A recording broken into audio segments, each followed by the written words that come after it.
propos introductifs et je passe la parole à Guillaume Kasbarian, président de la Commission des affaires économiques. Bien, Monsieur le Président, cher Thomas, mes chers collègues, Mesdames et Messieurs les élus, Mesdames, Messieurs, je vous remercie vivement, Monsieur le Président, de nous réunir aujourd'hui ici à l'occasion de ces rencontres dont je salue l'initiative pour parler du logement. Dans une période marquée par l'inflation, le logement, premier poste de dépense des ménages, doit être au cœur de notre réflexion collective à l'Assemblée nationale et la commission que j'ai l'honneur de présider prend une part active à cet exercice. Ce matin, Monsieur le Président, vous souhaitez que nous abordions en particulier, sous l'angle des compétences des collectivités territoriales et de la territorialisation de la politique du logement, deux défis qui sont un peu les deux faces d'une même médaille. D'abord, le défi de l'offre dans le logement neuf. Nous vivons depuis plusieurs années une désaffection pour l'acte de construire, bien analysée par la Commission pour la relance durable de l'offre de logement. Et nous enregistrons par conséquent un tassement important de la construction de logements neufs. Vous avez rappelé les chiffres les plus récents. La tendance est particulièrement claire en zone tendue, où les élus locaux, nous le savons, éprouvent de plus en plus de difficultés à faire accepter des opérations de construction. Or, les zones en tension sont celles-là même qui connaissent la plus forte rareté foncière, ce qui complique d'ailleurs le problème. Ailleurs, nos attentes environnementales plus fortes, notamment en matière de sobriété foncière, rendent plus difficile pour les Français de classe moyenne d'accéder à la propriété entre 30 ans et 40 ans. Il nous faut tout à la fois préserver l'attachement des Français aux maisons, tout en pensant à un urbanisme respectueux de nos engagements en faveur de la transition écologique, et notamment de notre trajectoire volontariste de réduction de l'artificialisation des sols et de préservation des terres agricoles. Ce défi posé, il nous incombe de mieux penser l'articulation des actions locales et nationales. Nous ne pouvons pas admettre le problème et laisser les collectivités seules pour le gérer. Les territoires doivent pouvoir mobiliser au mieux le foncier disponible pour créer du logement. Dans la foulée de la crise sanitaire, nous avions immédiatement pris la mesure de la situation avec la création de l'aide à la relance de la construction durable. C'est aussi ce qui a motivé plus récemment le fonds Friche, le fonds vert, que les élus saluent, tout en alertant bien sûr sur l'ampleur des besoins et des moyens nécessaires pour y arriver.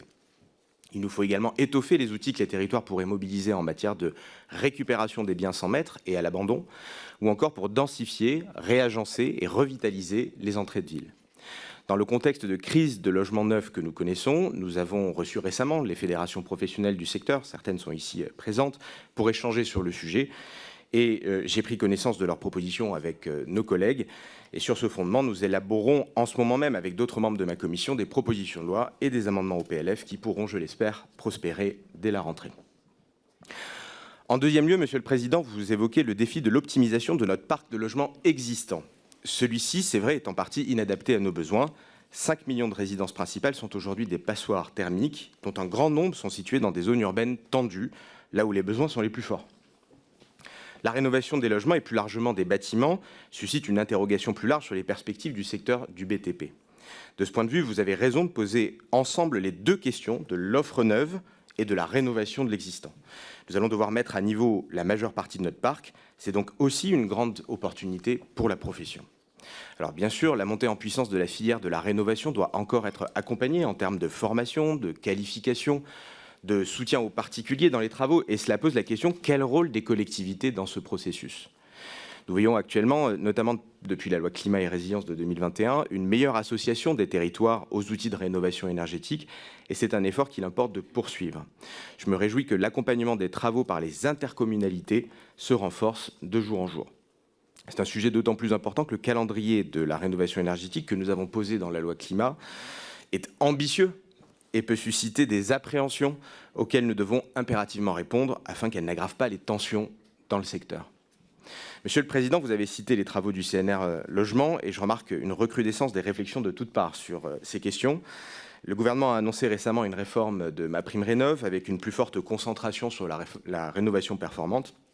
Quant à nous, parlementaires, nous avons actuellement une mission commune côté commission éco et côté commission développement durable, je vois Marjolaine Meunier-Millefert ici présente, qui réfléchit, entre autres, au rôle des collectivités dans l'accompagnement des travaux, notamment dans les copropriétés. Et donc, nous attendons avec impatience les retours de ces travaux que nous sommes en train de mener.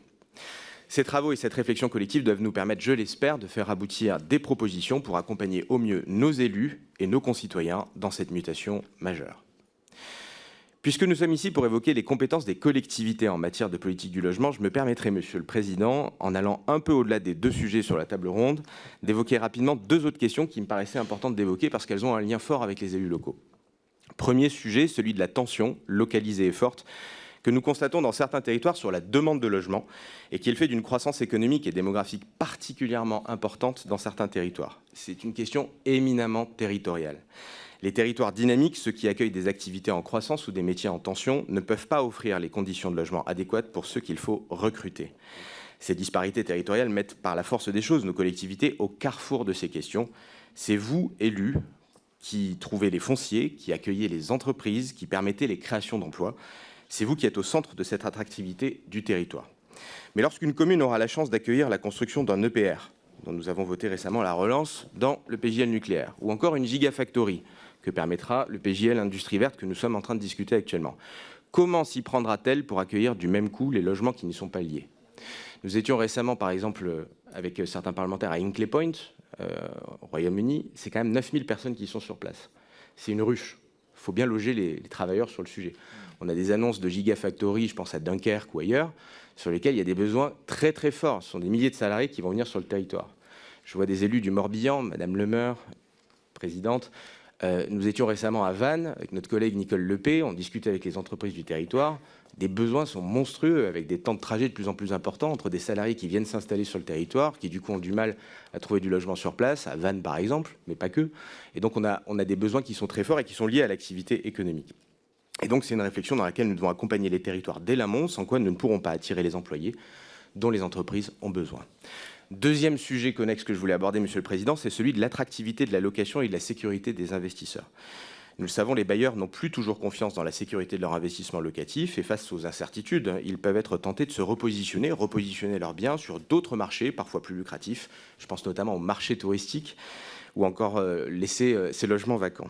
Il en résulte une attrition de l'offre locative, notamment dans certains secteurs tendus, et des difficultés de plus en plus prononcées pour les Français à se loger, notamment les plus jeunes, qui sont nombreux à résider dans le locatif.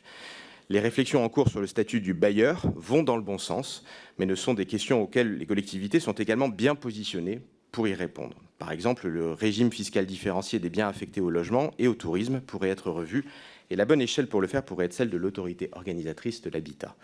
Notre commission s'est récemment saisie du problème par le biais d'une mission d'information, et Anaïg Lemeur, que je vois ici présente, et Iñaki Etcheniz, que je vois également ici présent, portent aujourd'hui une proposition de loi pour rapprocher les obligations réglementaires qui pèsent sur les logements, d'une part, et sur les meublés de tourisme, d'autre part. C'est une proposition de loi que notre commission soutient de façon transpartisane, avec force et vigueur, et que nous espérons voir aboutir dans les toutes prochaines semaines, les tout prochains mois.